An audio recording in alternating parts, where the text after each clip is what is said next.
अडानी ने अपना नाम बदल कर हिंदुस्तान कब रख लिया? अडानी ने अपना नाम बदल के आर्यव्रत कब कर लिया?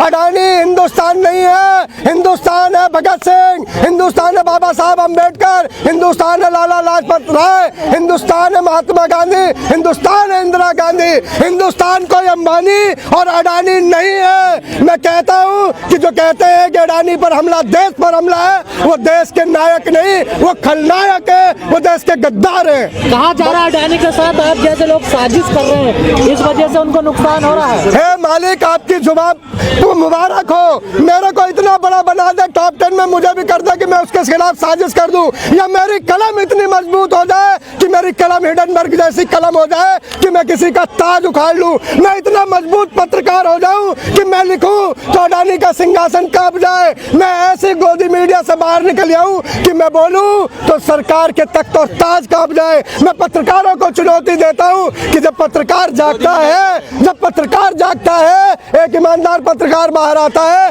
तो तख्त और ताज बदल जाते हैं।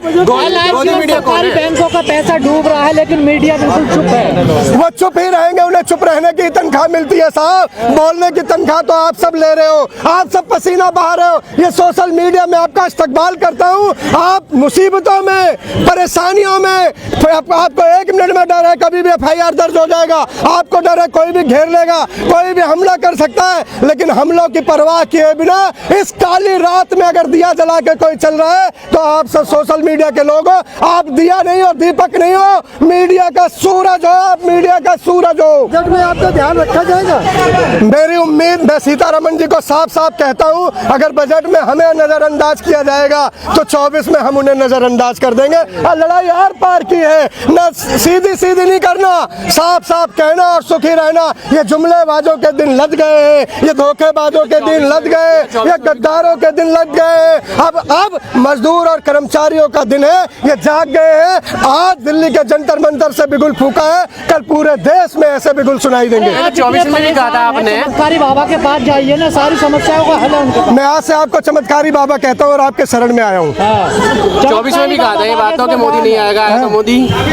देखिए, कोई भी मजबूत इमारत बनने में और किसी भी मजबूत इमारत को गिरने में वक्त लगता है, लेकिन उम्र तो बरगद के पेड़ की भी होती है, वो भी ढह जाता, वो भी गिर जाता, वो भी चरमरा जाता है। कहते हैं ना, गरीब की आह इतनी बुरी होती है कि बड़े बड़े लोग सूख जाते हैं साहब। आज यहाँ करोड़ों लोग आह दे रहे हैं, बद्दुआ दे रहे हैं, देश के लुटेरों को कोस रहे हैं। अब ये लुटेरे राज नहीं कर पाए। भी तो सरकार बना रहे हैं। देखिए, अगर गरीब सरकार बना रहे होते तो गरीब आज जंतर मंतर पर सड़क पर प्रदर्शन नहीं कर रहे हो सकता है बहक के सबक से, जुमलेबाजी और झांसे राम के झांसे में आकर कुछ लोगों ने वोट दे दी होगी, कुछ लोगों ने धर्म की चाशनी का स्वाद चख लिया होगा, कुछ जाति के रंग में बह गए होंगे। लेकिन मैं नौजवानों, युवाओं, कर्मचारियों को कहता हूं कि अगर पेट की आग नहीं बुझेगी, पेंशन नहीं मिलेगी, नौकरी नहीं मिलेगी, भविष्य सुरक्षित नहीं होगा, तो ऐसे अंधभक्तों को क्या चुनने की जरूरत, ये चाहे कोई भी हो, कोई भी निशाना इनका हो। लोग विरोध नहीं कर रहे हैं, पार्टी वाले कर रहे हैं। धर्म बचेगा तभी देश बचेगा।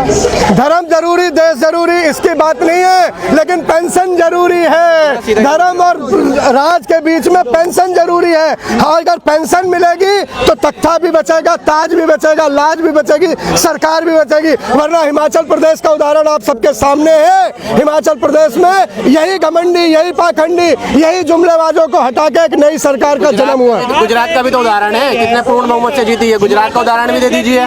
5 साल के बाद सरकार ऑटोमेटिक बदल जाती है, तो उसमें ओपीएस बड़ा मुद्दा। गुजरात का उदाहरण ये कह रहे, ये आप कह रहे हो, लेकिन बीजेपी का जो मंथन है, जो थिंक टैंक है, वो ये कह रहा है जो मैं कह रहा हूँ। गुजरात का उदाहरण भी तो दीजिए।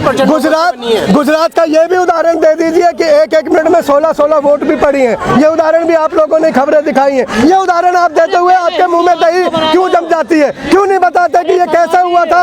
1 मिनट में 16 वोट कहाँ से पड़ी थी? ये क्यों नहीं बताते? माना अंधेरा घना है, मगर दिया जलाना कब मना है। मोदी जी, हमने इस सीखा था। हम लंका फूकने वाले लोग हैं, वो चाहे रावण की हो या विभीषण की हो, ये जलेगी फूकेगी। और एक दिन देखिए साहब, बड़ी शुरुआत करने के लिए बड़ा वक्त चाहिए। आज परिवर्तन है। कभी नहीं मोदी के खिलाफ 2014 में लोग बोलना नहीं चाहते थे। यही मोदी 2014 में आते थे, लोग टीवी से चिपक जाया करते थे। आज मोदी जी भाषण देने मन की मार करने आते हैं, लोग टीवी बदल देते, चैनल बदल देते।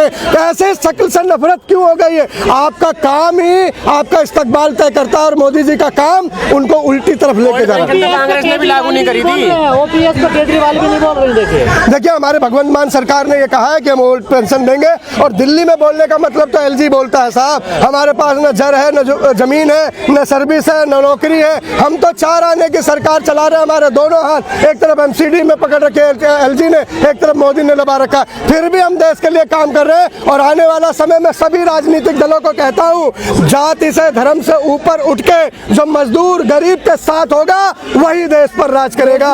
एक भी वादा पूरा नहीं कांग्रेस किया। ने भी लागू नहीं करी थी, फिर कैसे 24 में कैसे उम्मीद कर सकते हो 29 में कांग्रेस आएगी तो वो लागू कर देगी? मैं कांग्रेस लाने की बात नहीं कर रहा, मैं कांग्रेस का प्रवक्ता नहीं हूँ। मैं किसी पार्टी का प्रवक्ता नहीं, मैं मजदूरों की हक की बात करने आया हूँ, मजदूरों की लड़ाई करने के लिए आया हूँ, मजदूरों की बात रखने के आया हूँ, मजदूरों के दर्द को जिंदा करने आया हूँ। अगर मजदूरों के जख्मों पर मरहम नहीं लगेगा तो मजदूर मजबूर होकर वोट की चोट से आपको जख्मी करेगा। बीजेपी कह रही है आम आदमी पार्टी भ्रष्टाचारी पार्टी है। बीजेपी रोज नए नए जुमले करती है साहब। जुमलेबाजों के कितने जवाब देंगे?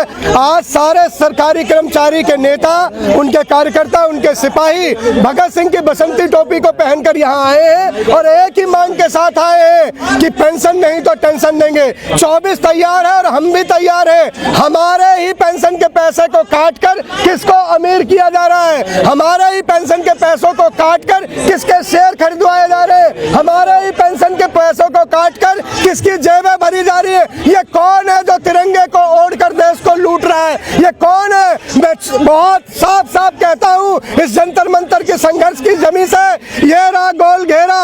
इन्हें पानी भी मिलता है, इन्हें बिजली भी मिलती है, इन्हें ड्राइवर भी है, इनको रसोईया भी मिलता है, फिर भी 9 पेंशन ले रहे। मैं कहता हूँ 9 पेंशन जो डकार रहे, हम आज उनको ललकार रहे। ये दोस्तों, अध्यापकों के पेंशन काटने वाले, अटल की गलती, मोदी का सुधार, पेंशन दे दो हमको सरकार। तो सभी ले रहा है, कांग्रेस भी ले रही है, बीजेपी भी ले रही है, आम आदमी पार्टी भी ले रही है, सपा भी ले रही है। कोई ऐसा एक नहीं है ना जो नहीं ले रहा हो। मेरा किसी दल का निशाना नहीं है। मेरा निशाना पेंशन है। जो भी पेंशन देगा मजदूरों की, जो भी मजदूरों के हित की बात करेगा, जो भी हमारी ओल्ड पेंशन बहाल करेगा, वही देश पर राज करेगा। पेंशन नहीं दोगे तो हम टेंशन देंगे। और अभी कर्मचारियों ने हिमाचल प्रदेश में ऐसी एक तदबीर, एक तारीख लिखी है। अडानी ने डुबो दिया, पेंशन कहाँ से मिलेगी? ये सोचना होगा उन्हें, जो देश का इस्तकबाल तय कर रहे थे, जो देश की इबादत लिखने आए थे, जो झोला दिखा रहे थे, जो कह रहे थे 15-15 लाख रुपए आएंगे। आज उन्हें तय करना होगा कि वो गद्दारों के साथ है या देशभक्तों के साथ है। धर्म की चाशनी बहुत हो गई, जाति का पैबंद बहुत हो गया, ऊंच नीच की लड़ाई बहुत हो गई। अब तो लड़ाई सरकार की और कर्मचारियों की है। पूरा देश सामने आज जंतर मंतर गूंज रहा है, कल पूरा आवाम गूंजेगा और गली गली में शोर होगा कि जो चोर है उसे चोर कहो, जो चोर है उसे चोर कहो। जो अडानी का विरोध करेगा वो देश का विरोध करेगा। अडानी ने अपना नाम बदल के भारत माता कब किया?